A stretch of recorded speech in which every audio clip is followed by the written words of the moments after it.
Soyez les bienvenus au Club 700, chers téléspectateurs. Nous sommes heureuses de vous retrouver. Merci, merci. Toi aussi, sois le bienvenu. Hein? Merci, avec cette couleur de l'espoir, comme on dit. Ah bon? Oui. Ah, je ne savais pas. Alors, c'est toujours un plaisir pour nous de savoir que vous êtes là dans votre programme préféré du Club 700. Pour vous servir, je suis le pasteur Raymond Kofi. Et je suis Massi Domingo. Et nous n'avons pas changé notre but, vous faire connaître celui-là même qui est la vie. L'amour inconditionnel de Dieu. Danny fut abusé et violé par son père depuis l'âge de 5 ans. Malgré cela, il voulait tout faire pour plaire à son père, car le petit Danny ne désirait qu'une seule chose, connaître l'amour paternel. Et comment? Suivez. Enfant, Danny Wallace avait toujours désiré l'amour et l'attention de son père. Il avait 5 ans lorsqu'il reçut l'attention de celui-ci, qui le viola dans son atelier. Après avoir commis cet acte terrible, il s'est penché sur moi et m'a regardé bien en face. Pour la première fois de ma vie, j'ai senti son haleine d'alcoolique. Il m'a regardé dans les yeux et m'a dit « Si jamais tu racontes quoi que ce soit, je te tue et je t'enterre quelque part dans cette propriété et personne ne te retrouvera avant des années. » Les abus physiques et sexuels continuèrent au cours des années qui suivirent, provoquant chez Danny une confusion tant personnelle que sexuelle. Tout ça m'avait complètement détruit. Je ne savais plus qui j'étais. J'étais prêt à faire n'importe quoi pourvu que j'oublie ce que m'avaient suggéré les actes de mon père à mon égard. C'est-à-dire que je ne valais rien, que j'étais rien. Durant des années, Danny tenta de gagner l'amour de son père. Lorsqu'il eut 10 ans, le père attira Danny dans une grange où un groupe d'hommes qui avaient payé pour avoir des relations sexuelles avec lui l'attendait. De 17 à 22 heures, vous savez, chaque soir, j'allais me coucher en me disant que si je faisais bien les choses, mon père m'aimerait. Mais un des hommes présents cet après-midi-là a dit à mon père « Qu'est-ce qu'on va faire de lui si on le tue ?» Et mon père de répondre « Nous nous en débarrasserons. » Je m'en souviens comme si c'était hier. Je suis resté au milieu de cette grange et je me suis dit « Cet homme ne va jamais m'aimer. Je ne pourrai jamais rien dire, je ne pourrai jamais rien faire. Il ne m'aimera jamais. » À 11 ans, Danny assista à un culte dans une église avec sa tante et son oncle. Il entendit un message au sujet d'un père qui est dans les cieux et qui l'aime. Je me rappelle cet homme qui s'est agenouillé à côté de moi. Il a passé ses bras autour de mes épaules et m'a demandé « Voudrais-tu connaître ce père ?» J'ai pensé à un moment, si un tel père existe, s'il existe un père qui m'aime, qui peut voir qui je suis et qui malgré tout veut bien m'accepter et m'aimer, alors oui, je veux le connaître. Devant l'autel de cette petite église de campagne, je me rappelle la voix de Dieu qui me soufflait doucement. « Danny, tu viens de trouver le Père qui ne t'abandonnera jamais. Où que tu ailles, sur la plus haute des montagnes, dans la plus profonde des vallées, je serai là. » Danny donna son cœur à Dieu et pour la première fois depuis bien longtemps, il ressentit de l'amour et de l'espoir. Cependant, les abus sexuels continuèrent jusqu'à ses 17 ans. Lorsqu'il se maria avec Lynn, sa petite amie, il garda ses secrets, y compris ses tendances homosexuelles. Je l'aimais de tout mon cœur, mais en même temps, je ne voulais pas qu'elle me voie sans mon masque de Danny Wallace. Je me disais, il ne faut pas qu'elle sache qui je suis. Il ne faut pas qu'elle sache ce que j'ai traversé. Parce que si elle sait combien je suis brisé, si elle sait combien mon père me déteste, elle ne m'aimera pas non plus. J'ai gardé ce secret. Je l'ai gardé toute mon adolescence et même jusqu'au début de ma vie d'adulte. Pendant des années, Danny vécut une double vie. Il était un mari et un père dévoué, actif dans son église, tandis que dans le secret, il entretenait plusieurs relations homosexuelles. Son pasteur vit que quelque chose n'allait pas et avec amour, confronta Danny. Il avait compris mon problème. Il est venu chez moi à la maison. Nous nous sommes assis et avec tout l'amour qu'un père aurait eu pour son fils, il m'a dit « Voici ce que je vois et ce qui, je pense, se passe dans ta vie. Nous sommes prêts à payer pour ton suivi. Nous sommes prêts à t'apporter toute l'aide dont tu as besoin. Peu importe le temps que ça prendra. Nous ne voulons pas te perdre. » Et je me rappelle qu'il m'a regardé dans les yeux en me disant « Je ne t'abandonnerai pas, je ne t'abandonnerai simplement pas. Quoi que cela coûte, quoi que tu choisisses, sache que je t'aime et que nous sommes là pour toi. » Ce jour-là, J'ai décidé que s'il y avait un moyen de retrouver la liberté et de sortir de ces liens, je voulais le tenter. Je voulais être libre. Je savais seulement que je l'aimais et que je voulais qu'il soit libre, libre de tout ce qui pouvait le détruire. Parce qu'il nous aimait et je savais qu'il m'aimait. Avec le soutien de sa famille, il se fit suivre par un conseiller chrétien afin de découvrir les racines de ses problèmes. Quand vous avez l'impression d'être enfermé dans votre vie, c'est qu'il y a une porte, quelque part. Je le dis souvent aux gens, identifiez cette porte qui vous a mené dans votre prison, car ce sera la porte par laquelle vous pourrez en sortir. Et il m'a fait découvrir cette liberté que l'on trouve dans la transparence absolue. Alors j'ai pu faire tomber les masques. Vous trouvez la liberté lorsque vous marchez là où l'ennemi ne peut plus vous suivre. L'ennemi est ténèbres, et il réside dans les ténèbres. Et ce que cet ennemi redoute, c'est que vous ayez le courage de sortir des ténèbres pour entrer dans la lumière de la vérité de Jésus-Christ.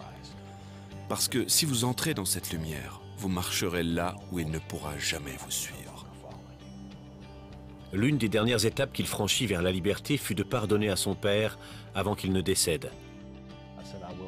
Je lui ai dit que je ne voulais plus traîner ce boulet plus longtemps, que je ne voulais plus me coucher chaque soir avec de la haine pour lui. Je ne voulais plus me lever en laissant le souvenir du passé me dicter mes journées. Je voulais me débarrasser de tout cela. Ce que le pardon m'a apporté, il m'a fait sortir des eaux du souvenir douloureux pour me poser au sec, sur le pont de l'amour et du pardon pour mon père. Aujourd'hui, Danny est toujours prêt à partager son histoire de l'amour et du pardon de Dieu. Il veut que d'autres connaissent aussi la même liberté qu'il a obtenue de son Père céleste. Vous voulez désespérément être libre ? Si vous voulez être libre, ce n'est possible que lorsque vous acceptez une transparence absolue avec Jésus-Christ. Mon Seigneur, mon Père, celui qui m'a parlé lorsque j'avais 11 ans pour me dire qu'il ne m'abandonnerait jamais, il nous dit au milieu de notre désespoir, je vais te prendre tel que tu es. Je ne te condamne pas, je ne suis pas venu pour te condamner, je suis venu pour te libérer. Quelle histoire, n'est-ce pas les amis? Le même Dieu qui m'a parlé à l'âge de 11 ans pour me dire qu'il ne m'abandonnera jamais et ne me délaissera jamais, nous dit au milieu de notre désespoir, je vais te prendre tel que tu es. Je ne suis pas venu te condamner, je suis venu te libérer. C'est ça la vraie libération. En Jésus. Ce que ce frère a vécu est terrible. Mais Dieu merci qu'il ait rencontré le Père par excellence. Oui, tout à fait. Oh, amen, merci Seigneur. Parce que lorsqu'on le rencontre, Oui. la différence est là. Total. Toute la différence est là. Total. Et il y en a beaucoup comme ça qui cherchent aujourd'hui. Voilà. Et je voudrais dire à tous ceux qui nous regardent et qui sont dans cette même situation, à cause de la honte, qui ne peuvent rien dire, vous pouvez parler à Jésus. Lui, il ne rapportera jamais ce que vous auriez dit. Vous pouvez lui parler, pleurer sur son épaule et lui demander la libération de votre cœur et la guérison. Surtout, quelles que soient les blessures que vous portez, quel que soit ce sentiment de rejet, d'abandon, que plusieurs aujourd'hui dans le monde qui cherchent un père, qui cherchent l'amour paternel, vivent aujourd'hui, doivent savoir que Dieu les aime. Même s'ils n'ont pas connu ce père, tu ne l'as pas connu, mais Dieu t'aime. Dieu t'aime. Jésus t'aime vraiment. Mais ne nous quittez pas. Nous avons encore bien des choses pour vous. À tout de suite.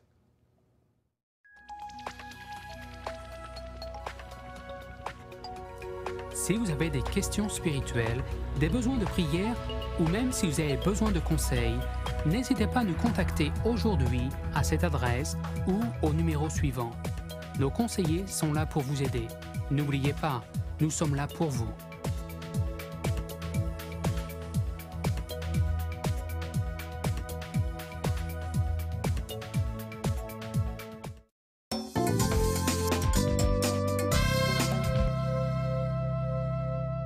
Merci de rester fidèle avec nous.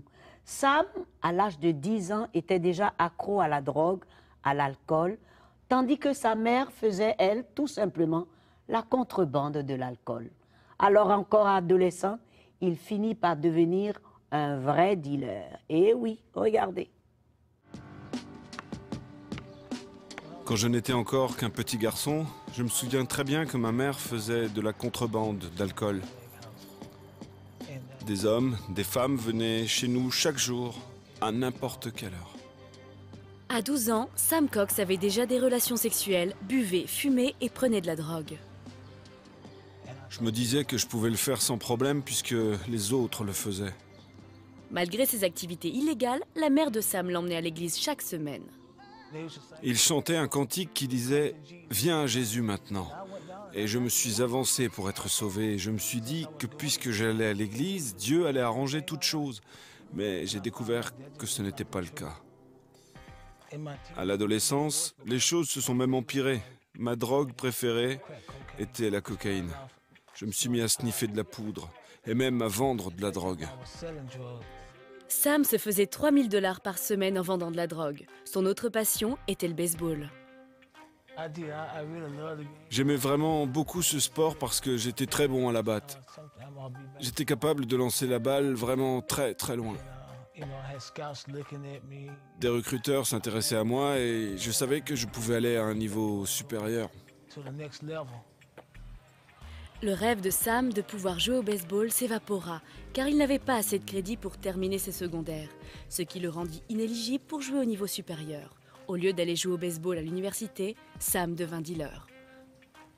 Chaque jour, je prenais du crack. Si je ne le vendais pas, je le consommais moi-même. Jusqu'au moment où je ne pouvais plus le vendre. J'aimais trop ce que je devais vendre. Sa vie dissolue finit par le rattraper. Un juge le condamna à 5 ans de prison pour vente de drogue.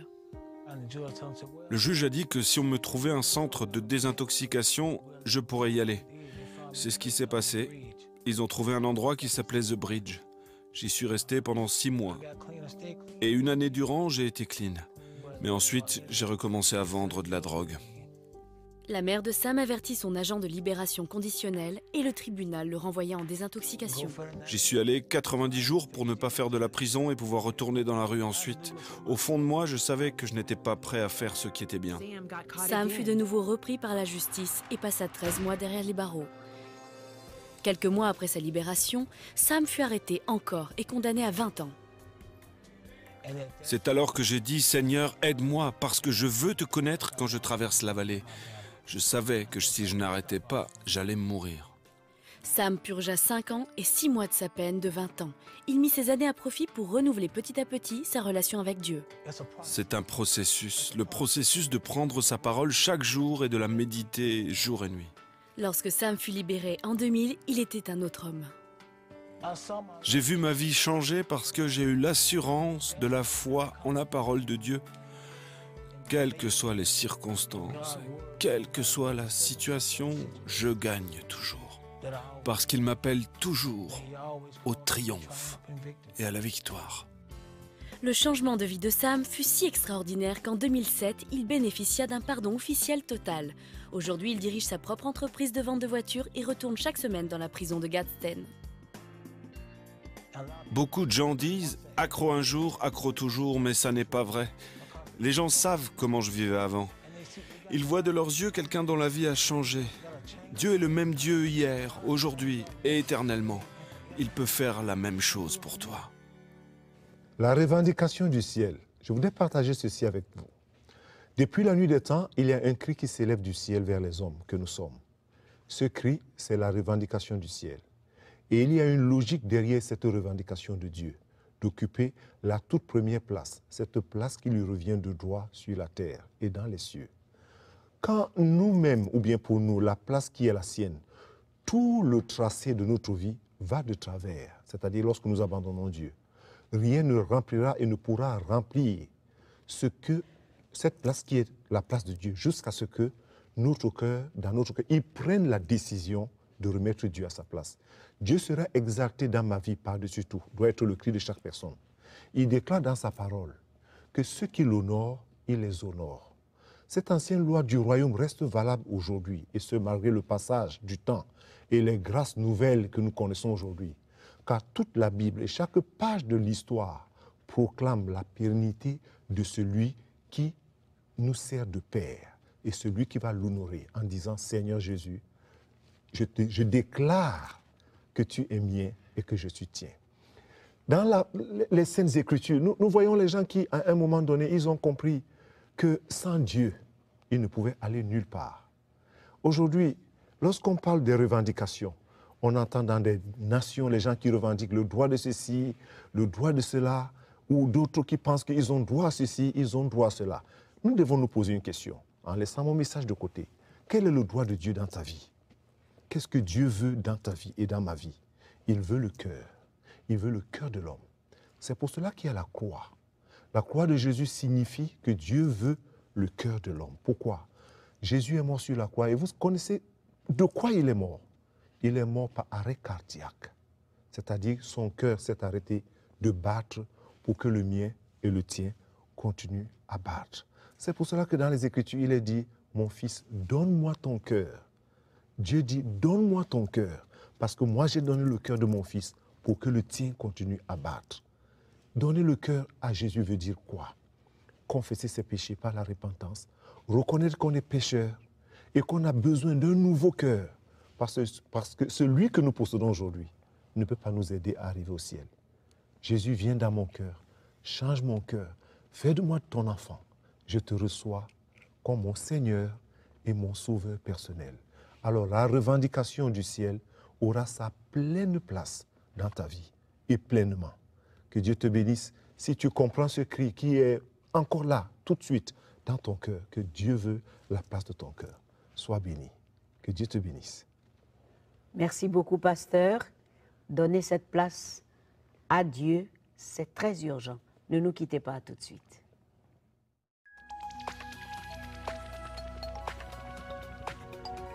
Si vous avez des questions spirituelles, des besoins de prière ou même si vous avez besoin de conseils, n'hésitez pas à nous contacter aujourd'hui à cette adresse ou au numéro suivant. Nos conseillers sont là pour vous aider. N'oubliez pas, nous sommes là pour vous.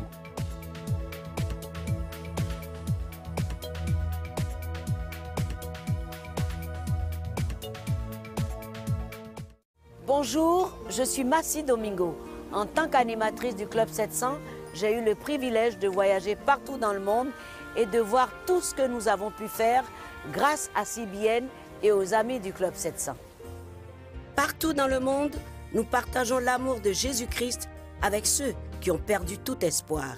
En Haïti, sur le plan humanitaire, CBN a distribué des médicaments et de l'eau potable.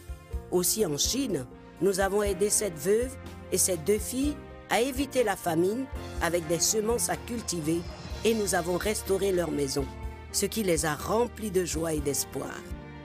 Ainsi, nous pouvons démontrer l'amour de Jésus-Christ en soignant les malades, aider les pauvres et prêcher la bonne nouvelle de l'Évangile.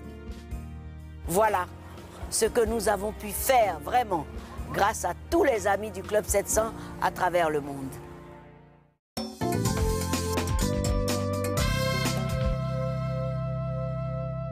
Encore un autre témoignage très poignant. Abandonné par son père à l'âge de 5 ans, Billy se sentait si perdu qu'il ne désirait que la mort. Regardez. Je n'avais rien. Je n'étais rien. Ma vie ne valait rien. J'étais mort. À l'intérieur, j'étais mort. Billy Lind voulait mourir. Son sentiment de vide et de désespoir vit le jour lorsqu'il avait 5 ans. Son père venait d'abandonner sa famille. J'étais perdu, sans aucune identité. Je me cherchais une identité. Je me suis senti coupable du départ de mon père.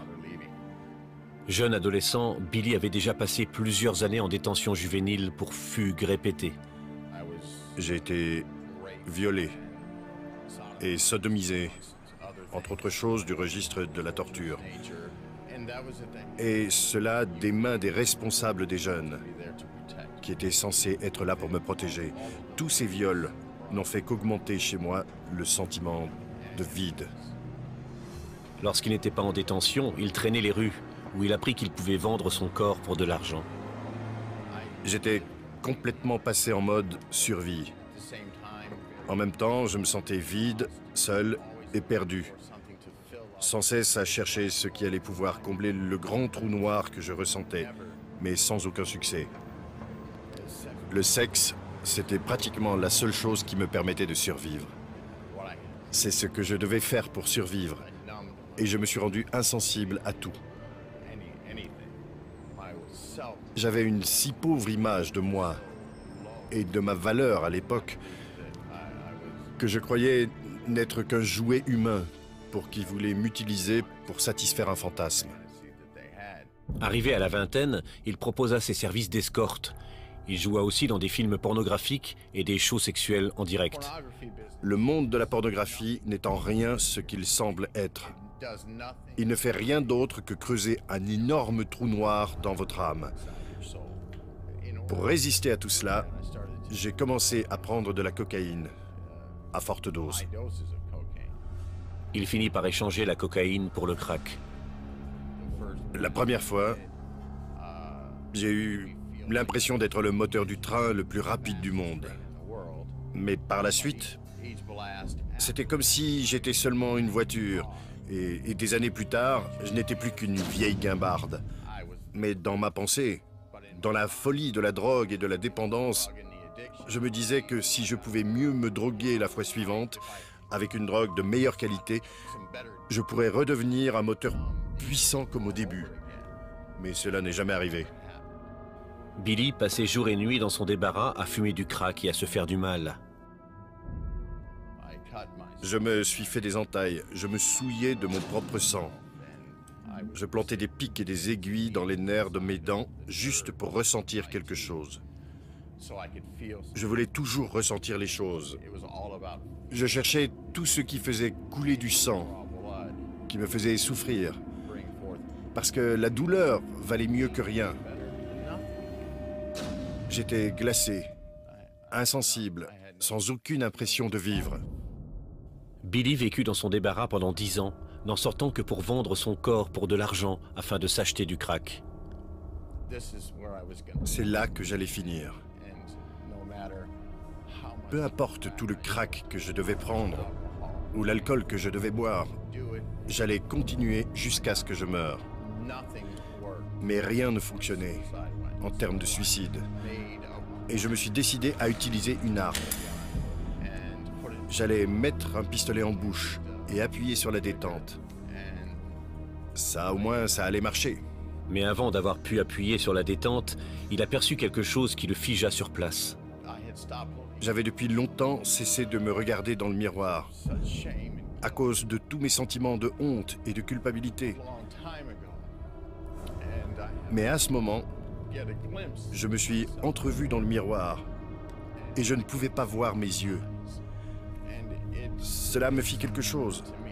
Et dans le désespoir le plus total, j'ai dit « Seigneur, si tu existes, il faut me sauver maintenant, parce que je ne ressens plus rien. Et dans 1 seconde et demie, je vais appuyer sur la détente et je mourrai. »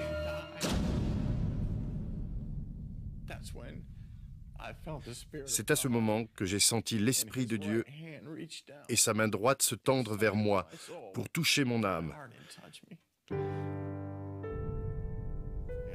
J'ai ressenti qu'une voix douce me disait « Lève-toi ». Je me suis levé et j'ai regardé dans le miroir. Je pouvais voir mes yeux. Je pouvais voir la couleur de mes yeux, la couleur de mon visage. Et j'ai vu une lumière, un rayon d'espoir qui était bien plus puissant que n'importe quelle cocaïne, bien plus puissant qu'aucun fantasme, bien plus puissant que tout ce qui pouvait exister dans le monde dans lequel je vivais. Billy fut changé immédiatement. Il nettoya son débarras et jeta sa drogue. Il acheta une Bible et passa l'année qui suivit à connaître le Dieu qui l'avait sauvé. Personne ne m'a sauvé la vie, si ce n'est Jésus-Christ. Je ne pouvais pas l'expliquer, je ne pouvais pas le comprendre, mais je savais que Dieu était réel, qu'il était vivant et qu'il avait touché mon cœur. Je n'avais jamais eu d'espoir auparavant. Et à présent, j'en avais. Je savais aussi que j'avais une valeur.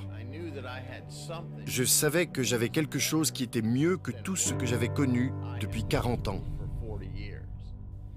Billy est marié et vit en Floride avec sa femme. Il raconte son histoire à tous ceux qui ont désespérément besoin que Dieu les change. Parfois, le désespoir est un don merveilleux. Si vous êtes désespéré parce que vous n'avez nulle part où aller, criez, appelez Jésus dans votre désespoir, et il viendra à vous là où vous êtes. Si vous le faites d'un cœur ouvert et sincère, il vous entendra. Il entendra vos cris et il répondra à vos prières. Il viendra à votre secours. Jésus-Christ peut vous libérer. Il peut toucher votre vie et exaucer les désirs de votre cœur. Si vous désirez son cœur, il n'y a rien d'impossible pour Jésus-Christ. Quelle merveille, la délivrance du Seigneur et la guérison du cœur. Il a sauvé ma vie. À présent, j'ai de l'espoir et je sais que j'ai de la valeur. À ses yeux, À ses yeux. on a l'impression que toutes ces histoires tournent sur une seule chose. L'abandon, les viols, les blessures intérieures. Et qu'est-ce qui est le plus fragile de tout ça? C'est le cœur.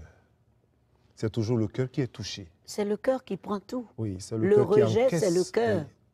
C'est le cœur qui encaisse toutes ces blessures, tous ces sentiments de rejet. Et c'est le cœur que Dieu cherche. Absolument. Et les réponses des gens, lorsque nous regardons les témoins, c'est qu'il m'a sauvé et il a changé mon cœur. Mon cœur a connu une paix véritable. Ce que j'ai manqué, je l'ai trouvé en lui. Ah, ce qui veut dire que quand on n'a pas la paix du cœur, on ne vit pas. On n'a rien finalement. Finalement, on n'a rien. Et de dire à nos téléspectateurs qui suivent ces témoignages, qui ont suivi ces histoires de ces enfants qui, déjà dans leur bas âge, ont connu des violences de ce genre, Oui. il y en a tellement dans le monde aujourd'hui. Il y a de l'espoir en Jésus. Oui, Il y a la libération en Jésus. absolument. Il y a la restauration en Jésus. Le sang qui a coulé à Golgotha est disponible encore aujourd'hui. Chacun peut garder cet espoir. Et je voudrais ajouter qu'ils n'ont pas besoin d'avoir honte et de rester dans Oui, dans ces liens, dans cet ces esclavage. liens-là. N'ayez jamais honte. Tout à fait. Dites à Jésus, il va vous sauver. Merci Seigneur. Et vraiment, c'est avec cette parole que je voudrais terminer cette émission avec le pasteur Kofi en vous disant, n'hésitez pas à poser vos questions. L'adresse est sur votre petit écran. Et aussi, visitez notre site. Vous pouvez voir plein de choses qui vont vous faire beaucoup de bien. Vous pouvez lire tous les messages aussi, les messages du pasteur Kofi. Et visitez Facebook, bien sûr. Que Dieu vous bénisse. À très bientôt. Au revoir, pasteur. Merci. Au revoir aussi. Et à vous autres, nous vous disons au revoir. Que le Seigneur vous bénisse.